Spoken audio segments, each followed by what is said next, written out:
धोतर के उपस्थित सभी मेरे बुजुर्गवार जितने उम्र में छोटे बड़े हैं और गांव के इलाके के, मैं अब तो आज ये धोतर नहीं कहूँगा, मैं तो देख रहा हूँ सुल्तानपुरी हमारे भी घोड़ावाड़ी गिंदरा सभी गांव के लोग हैं। सुबह से शाम तक बड़े प्रोग्राम करे हैं, रोज 10-12 गांव करता हूँ और हर गांव में 2-2, 3-3 प्रोग्राम हो जाते हैं। पर जो आज उत्साह जोश जो मैंने धोतर गांव में देखा है, एक बच्चे नहीं, ट्रैक्टरों की लाइन हर घर में, हर छज्जे पे खड़े घर के परिवार के बच्चे लोग, और जहां से भी निकल जाता है गलियां भरी हुई। मतलब ऐसा शायद कभी हिंदुस्तान की आज़ादी में तो ऐसा रंग चढ़ा हुआ, ऐसा रंग चढ़ा हुआ नहीं देखा। लोगों में जोश और हिम्मत, जब हौसला होता है ना तो फिर उसका अंदाज अलग ही होता है। मुझे 1970 का टिप्पणी बता रहा हूँ। 1970 में इंदिरा गांधी के खिलाफ एक जबरदस्त आंधी चली थी, इमरजेंसी के खिलाफ। नए बच्चों को पता नहीं, पुराने सब जानते हैं।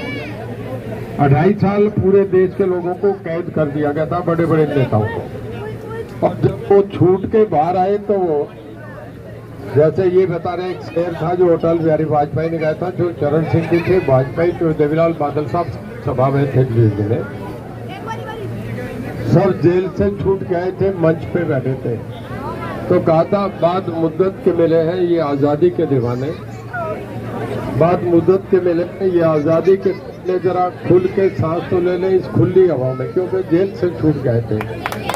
कितने दिन और है आज़ादी के ये खुदा जाने। मतलब उन्हें ये डर था कि पता नहीं इलेक्शन होंगे या नहीं होंगे, फिर दोबारा कैद में नहीं कर दें। और जब जनता ने वोट दिया ना जी, तो मुझे भी भरोसा नहीं था। यूपी की 85 की 85, बिहार की 56 होती थी, हरियाणा की 10 थी, पंजाब की 13 थी, राजस्थान की 25 थी, सारी सीटें साफ। एक भी कांग्रेस ने, पूरे नॉर्थ इंडिया में 2 सीटें कांग्रेस की हैं।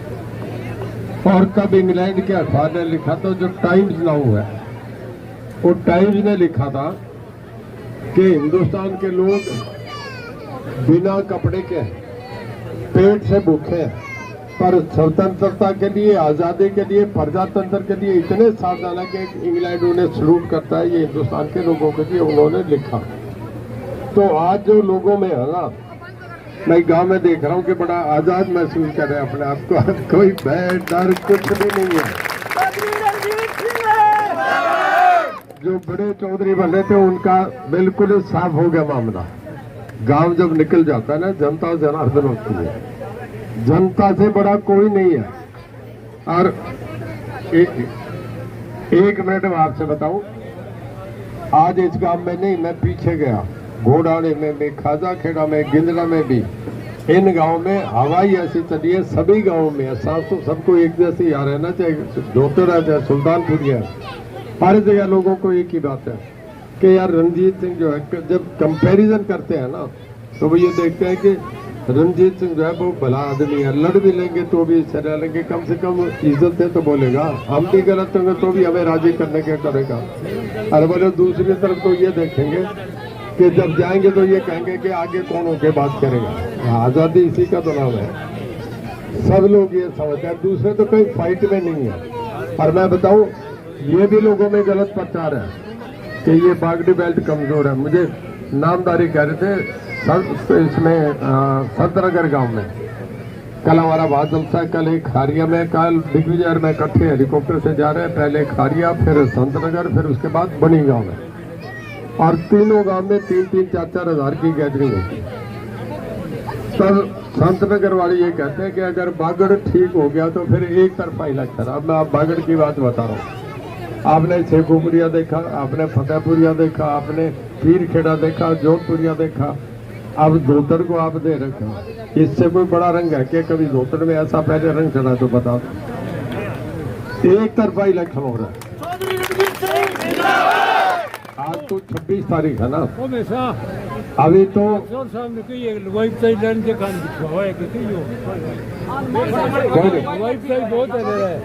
अभी तो 27, 28, 29, 30 4 दिन ये है और 5 को बोला 8 दिन बाकी है। 8 दिन में अगर रोज 50 वोट भी एक गांव से टूटते हैं तो 400 वोट टूटेंगे, फिर तो अकेले वही रह जाएंगे जो एजेंट, और बाकी कोई रहेगा नहीं, एक तरफा हो जाएगा।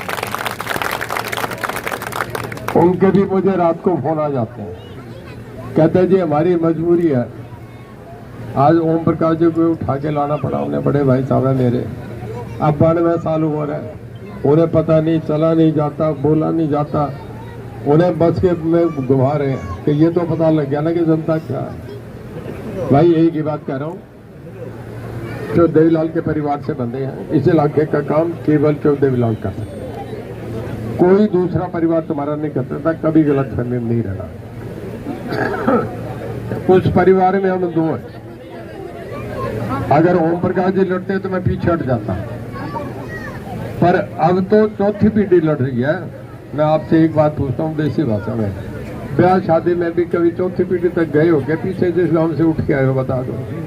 तो भाई तो देवीलाल के घर में ही रखो ना, लंबे चौड़े आगे खाते क्यों खोलो? पहले तो हमारे साथ ही जाओ। मैं ओम प्रकाश से, अगर रणजीत सिंह जो देवीलाल का स्वभाव लेके चलता है, जो देवीलाल की आदतें लेके चलता है, अगर उनकी तरह ईमानदारी से चलाओ तो देख लो। आपके साथ गाँव है ना, ये सुल्तानपुरिया, फतेहपुरिया, मंगालिया, नानवाना, ये खजांचों के गांव थे, सेठ नंदलाल के गांव थे, याद है ना? सारे खड़े होकर, भद्र तो बड़ा गांव जानता है। जो देवीलाल ने सारी उम्र लड़ाई लड़ी थी मालिकों की और मुजारों की, उन्होंने मुजारों के पक्ष में रहा। अगर जो देवीलाल नहीं होते तो इन गांव में कभी मरूसी नहीं होते, ये गांव चले गए थे। इसमें खजांचियों का और सेठ नंदलाल का कब्जा।